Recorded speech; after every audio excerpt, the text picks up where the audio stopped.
నమస్కారం. మనం ఇప్పుడు అరవిందుని జాతక చక్రం విశ్లేషణ చేద్దాం.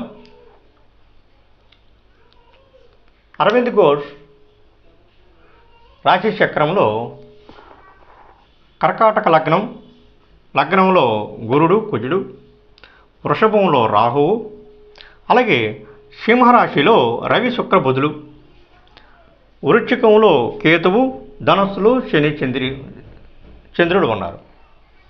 ఇక నవాంశ చక్రాన్ని బట్టి చూసుకుంటే మేషరాశిలో రవి, మిథునంలో చంద్ర శుక్ర రాహువు, కన్యలో కుజుడు, వృశ్చికంలో బుధ శని, ధనస్సులో కేతువు, కుంభంలో గురుడు, మీన లగ్నం. జ్ఞానధర్మకారకుడు భాగ్యాధిపతి అయిన గురుడు లగ్నంలో ఉచ్చలో ఉండగా, లగ్నాధిపతి చంద్రుడు శుభస్థానంలో ఉండటం జరిగింది.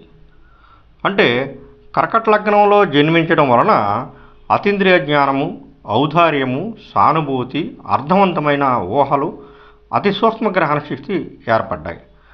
అలాగే కవిత్వాలకు కారకుడైనటువంటి శుక్రుడు ద్వితీయ స్థానంలో ఉండడం వలన అరవిందుల్లో మేధస్సునకు, కవిత్వంలో నేర్పుకు కారణమయ్యాయి.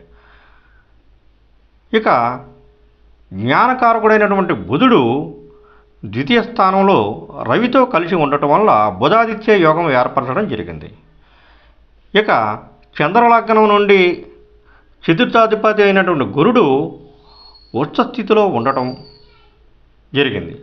ఇక మేధావి అయినటువంటి అరవిందులు కేంబ్రిడ్జిలో డిగ్రీలో చేరడానికి పెట్టే అర్హత పరీక్షలో ఉన్నత శ్రేణిలో ఉత్తీర్ణత సాధించారు.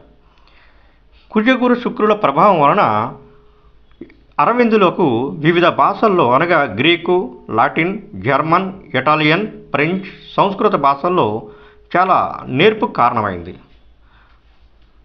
ఇక రాజకీయాలను సూచించే గ్రహముగా చంద్రుడు లగ్నాధిపతి అయితే, కర్మస్థానాధిపతిగా కుజుడు లగ్నంలో ఉండటం జరిగింది. వీరు రాజకీయాల్లో కొంతకాలం తెర వెనుక ఉన్న మరికొంతకాలం ప్రత్యక్ష రాజకీయాల్లో అతివాదులుగా మొత్తం మీద 10 సంవత్సరాలు రాజకీయాల్లో గడపడం జరిగింది.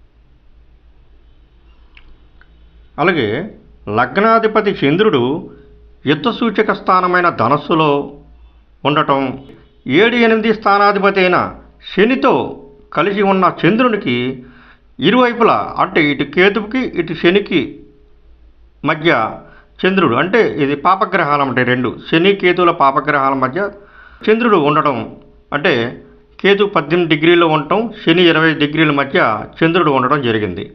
దీనివల్ల పాపకర్తరి యోగంలో ఉండటం జరిగింది. కనుక వీరి జాతకంలో ఏర్పడిన పాశయోగంచే సుమారు 1 సంవత్సరం జైలు జీవితాన్ని అనుభవించడం జరిగింది. వీరి జాతకంలో చంద్రుడు, రవి, ఈ యొక్క రవిచంద్రులు ఒకవైపు, గురుడు మరోవైపు ప్రభావం చూపిన గురుబలముతో పాటు భాగ్యాధిపతి ఉచ్చలో ఉండటం వీరి జ్ఞానము రాజకీయాల్లో కంటే యోగ సాధనలోనే ఉన్నతమైన స్థితికి చేరుకోవడం జరిగింది.